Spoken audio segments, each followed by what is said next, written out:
la Direction de promotion de la santé et de la protection de l'environnement du ministère de la Santé publique et de la population se réjouit du fait que ce 4e jour des assises de la première édition de la Journée nationale de la santé soit consacré à la thématique des maladies non transmissibles, communément appelées maladies chroniques.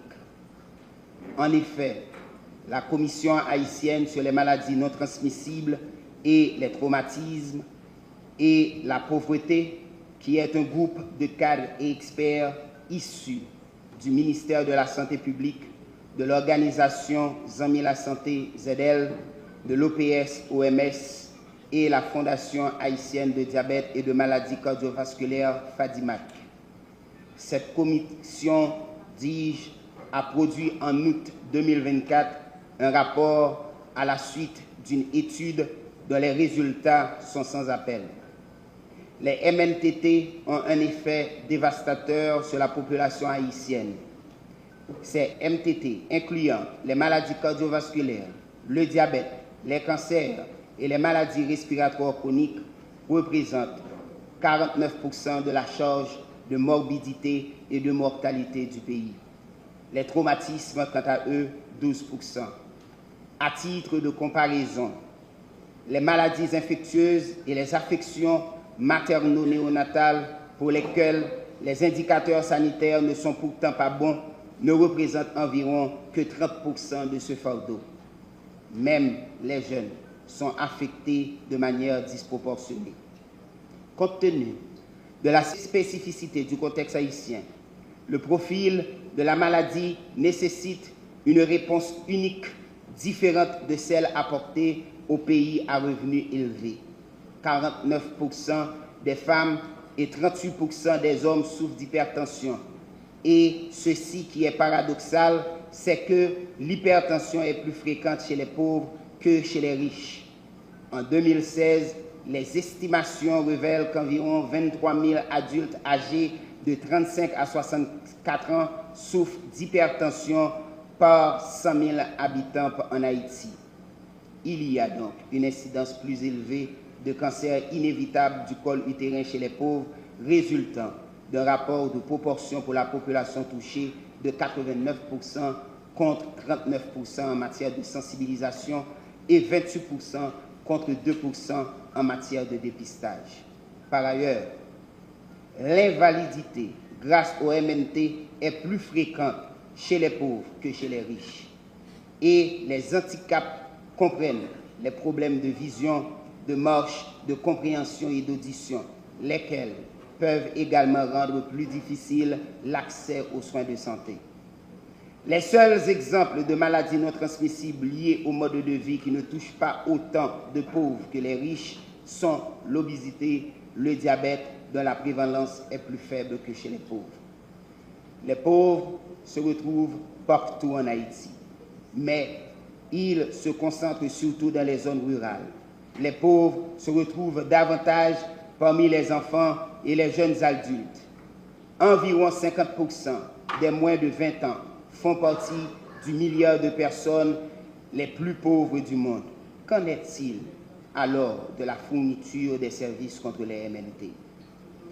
Des services relatifs aux maladies chroniques sont actuellement fournis dans l'ensemble du système de santé.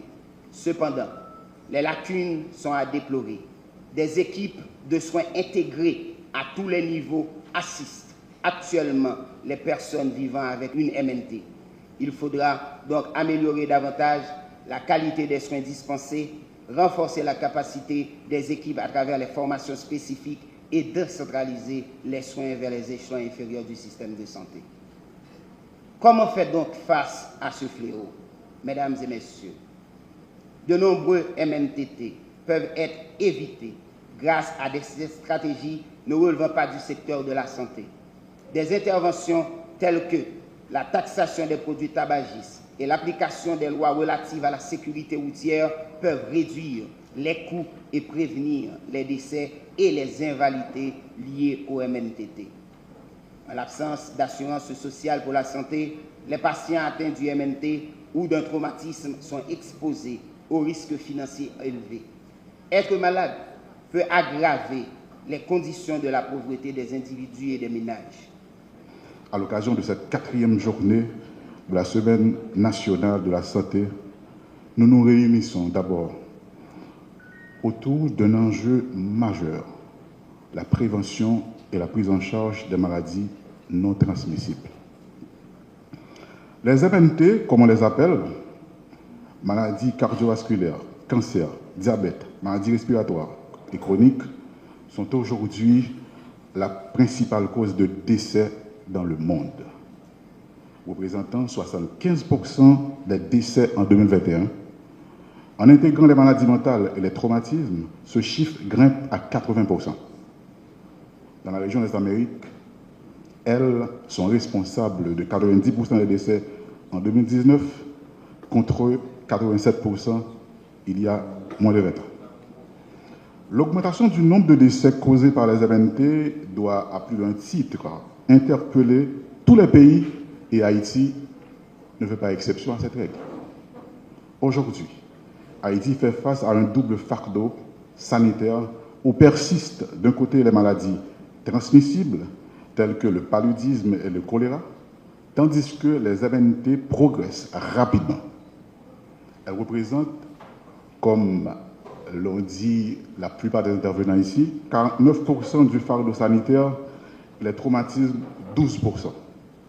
L'hypertension artérielle touche 49% des femmes et 38% des hommes, tandis que le diabète affecte 14% des femmes contre 8,2% des hommes.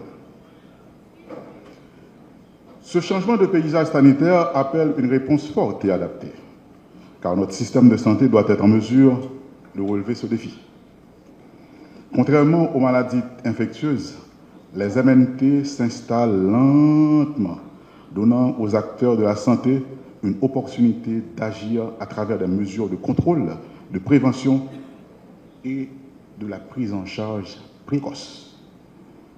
Il existe des facteurs de risque modifiables sur lesquels nous pouvons et nous devons agir, tels que le tabagisme, l'inactivité physique, l'alimentation inappropriée, consommation nocive d'alcool, la pollution de l'air, entre autres.